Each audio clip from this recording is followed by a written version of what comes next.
Hello बच्चों, तो आज हम लोग स्टार्ट करने वाले का लेक्चर नंबर 5। ठीक है, उसमें हम लोग पढ़ेंगे छेदन कर्म। छेदन कर्म, ठीक है, छेदन कर्म को डिटेल में पढ़ेंगे। छेदन कर्म के जो पर्याय है वो श्लेष महर के नाम से भी पूछ सकता है, कफ निसारक के नाम। कफ निसारक को कहते हैं एक्सपेक्टोरेंट। ठीक है, जब आपको वो पढ़ाई थी डीजी मतलब वो फार्माकोलॉजी, तो वहाँ पर एक्सपेक्टोरेंट के बारे में डिटेल में पढ़ाया था। ठीक है, तो यहाँ पर उसी को हम लोग आयुर्वेद में पढ़ते हैं कि छेदन असल में होता है क्या। क्या है? श्लिष्टान कफ आदि दोषान मूल्यति यद वलात छेदनम तद्यथा क्षारा मारीचानी शिलाजतु। तो इसके क्या क्या एग्जाम्पल्स हैं? क्षार है, मारीच है और शिलाजतु, ये इसके एग्जाम्पल्स हैं। ठीक है,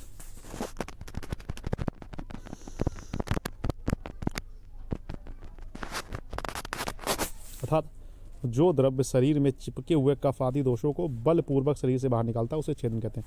देखो कुछ कुछ होते हैं जो स्वाभाविक रूप से पिघला के बाहर निकालते हैं। ठीक है, मतलब नेचुरल टेंडेंसी, कुछ बलपूर्वक निकालते हैं। तो ये बलपूर्वक वाला है जो मतलब चिपके हुए, जो मतलब जैसे कफ, मतलब किसी को बहुत ज़्यादा सर्दी हो गई तो कफ एकदम जाम हो गया, तो कफ जो जाम हो गया उसे उसे बलपूर्वक मतलब बलपूर्वक बाहर निकालने के लिए। ठीक है, चिपक गया मान लो कहीं श्वास नलिका में वगैरह वगैरह, तो वहाँ से निकालेगा। ठीक है, उन्हें छेदन की कैटेगरी में रखा गया। उसका इसके उदाहरण हम बात करें, इसके उदाहरण 3 है। क्षार है, मरीच है और शिलाजतु है। ठीक है, कफगन क्रिया को सामान्यतः 3 भागों में विभाजित किया जाता है। सब कफगन क्रिया को कितने भागों में किया गया? 3 भागों में किया गया। ठीक है, हम उन तीनों को पढ़ते हैं।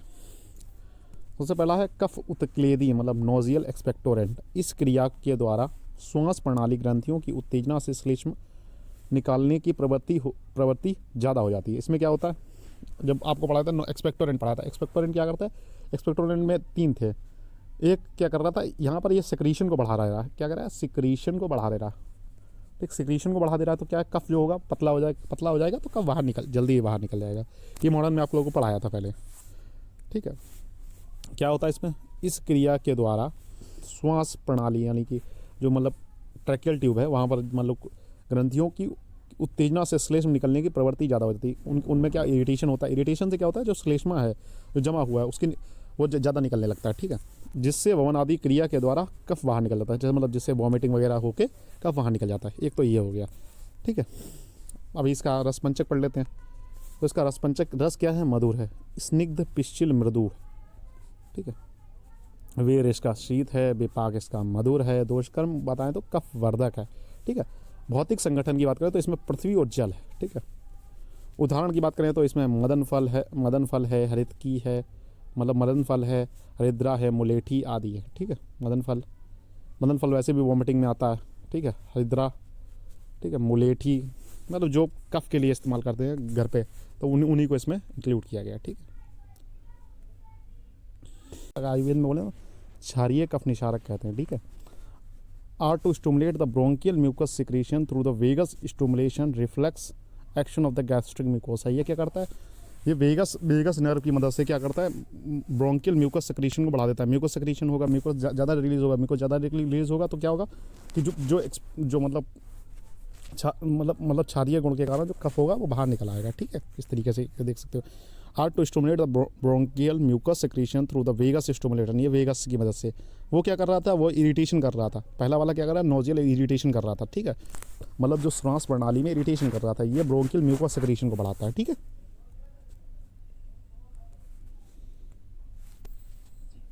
इसके एग्जाम्पल्स जो हैं वो क्या है? Ammonium carbonate citrate, potassium citrate, ammonium potassium lactate. ठीक है, ये इसके एग्जाम्पल्स हैं। और डेमोसिलेंट्स में आते हैं। डेमोसिलेंट्स में क्या होता है? स्मूथिंग एजेंट्स होते हैं। स्मूथिंग मतलब स्मूथ करेंगे। स्निग्धो का क्लेशक, म्यूसलोनिसस और oleaginous preparation that form the smoothing mucilaginous और oleaginous preparation that form the smoothing protective frame over the mucus membrane release minor pain और inflammation of the mucus membrane. कभी कभी ऐसा होता है ना कि खांसते या जुकाम करते करते लोगों का गला बहुत होता है। ठीक है, उसके बाद हम लोग इसके एग्जांपल्स पढ़ने वाले इसका अगर मॉडर्न में एग्जांपल देखें तो पेपरमेंट होता है। अगर आयुर्वेद में देखें तो शंख भस्म होती है, अबरक भस्म होती है, प्रबाल भस्म होती है, मतलब सुधा वर्ग के जितने भी द्रव्य हैं उनकी पिष्टी या भस्म। ठीक है, सुधा वर्ग का हम लोग इस्तेमाल करते हैं। ठीक है, इसमें बेसिकली इसका मोड ऑफ एक्शन देखने वाले। मोड ऑफ एक्शन क्या है? इसका मोड ऑफ एक्शन देखने वाले, तो मोड ऑफ एक्शन इसका क्या, देखो छेदन द्रव्य, म्यूकोलिटिक एजेंट, मतलब म्यूकोलिटिक क्या करेंगे, और मूवमेंट इन्हेंसर, दो तरीके से काम करते हैं। ये तो म्यूकोलिटिक मतलब म्यूकोलिटिक क्या, कफ को तोड़ेंगे, म्यूकोलिटिक मतलब कफ को तोड़ेंगे, ठीक है। मूवमेंट इन्हेंसर कहीं ना मूवमेंट को बढ़ाएंगे, ठीक है। तो ये क्या करेंगे, जो कफ को पतला करके बाहर निकालते हैं, ठीक है। म्यूकोलिटिक क्या करेंगे, कफ को पतला करेंगे, ये क्या करेंगे, ये कफ को पतला करके बाहर निकालते हैं। वीर इनका शीत होता है, ठीक है। इसमें वायु और अग्नि, अग्नि होता है इसमें, रस वीर के हिसाब से मोमेंट इन्हेंसर, कटु उष्ण तीक्ष्ण होता है। मांसपेशियों की गति में वृद्धि करेंगे, मांसपेशियों मतलब मसल मूवमेंट को बढ़ाएंगे, मसल मूवमेंट को बढ़ाने से क्या कफ का भेद, और अग्नि जो है वो कफ का भेदन करेगी, ठीक है। अग्नि कफ का भेदन करेगी। Increases the secretion of the mucus membrane from the, increases the secretion of the mucus from the mucus membrane, तो म्यूकस मेम्ब्रेन से म्यूकस का सिक्रीशन बढ़ा देगी, ठीक है। म्यूकस का सिक्रीशन बढ़ा, लिक्विफिकेशन ऑफ कफा, कफ को जो होगा वो लिक्विफाइड मतलब द्रवीभूत हो जाएगा। तो द्रवीभूत होने के बाद इरिटेंट डिजॉल्व इन कफा, जितने भी इरिटेंट होंगे वो डिजॉल्व हो जाएंगे cough. Lubrication will decrease irritation, lubrication will decrease irritation, decrease in cough, indication in dry cough. इसका हम लोग किस में इस्तेमाल करते हैं, ये जो process, increase the secretion of mucus from the mucus membrane. अब मान लो किसी को सूखी खांसी आ रही है, ठीक है, ये सूखी खांसी में इस्तेमाल होता है, ठीक है। लिक्विफिकेशन ऑफ कफ, जो कफ जो जमा हुआ है, कफ जो जमा हुआ है उसका लिक्विफिकेशन हो जाए। इरिटेंट डिजॉल्व इन कफा, इरिटेंट जितने भी मतलब जो खांसी को करा रहे हैं वो क्या हो जाएंगे, डिजॉल्व हो जाएंगे कफ में। Lubrication will decrease irritation, lubrication की वजह से जैसे मान लो म्यूकस से ज़्यादा लुब्रिकेशन हुआ तो जो जहाँ पर वो दर्द हो रहा है, इरिटेशन हो रहा है, उस इरिटेशन को कम करेगा। डिक्रीज इन कफा, तो इससे क्या होगा, देखो कफ तो डिजॉल्व हो गया, कफ जब डिजॉल्व हो गया तो कफ की क्वांटिटी कम होगी, कफ बाहर निकलने लगा है। इंडिकेशन कब, इसे कब दिया था, ड्राई कफ में, ठीक है। अब दूसरे वाली बात करते हैं, increase the moment of cilia and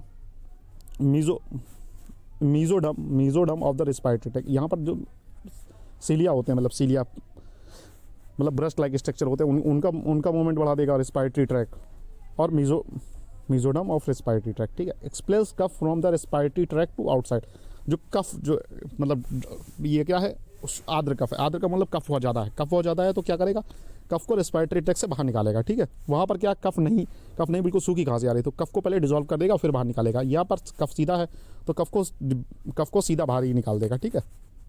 सीलिया के मूवमेंट को बढ़ाएगा, मीजोडम की मूवमेंट को बढ़ाएगा, सीधा उठा के बाहर फेंक देगा कफ को, ठीक है। कफ को बाहर फेंकने के बाद क्या करेगा, इससे बाद क्या होगा, कफ कम होगा, कफ कम हो जाएगा। यही तो हमारा मेन लक्षण है, एक्सपेक्टोरेंट का मेन काम ही यही है। तो यह कब, इंडिकेशन इन आर्द्र कफ। आर्द्र कफ मतलब क्या होता है, मतलब गीली खांसी जिसे कहते हैं गीसी। तो देखो जो दवाइयाँ आती है वो गीली खांसी के लिए अलग से आती हैं, सूखी खांसी के लिए अलग से आती है, वही पर मतलब इनका जो प्रिंसिपल है वो बता दिया आप लोगों को एक्सपेक्टोरेंट का पूरा, ठीक है।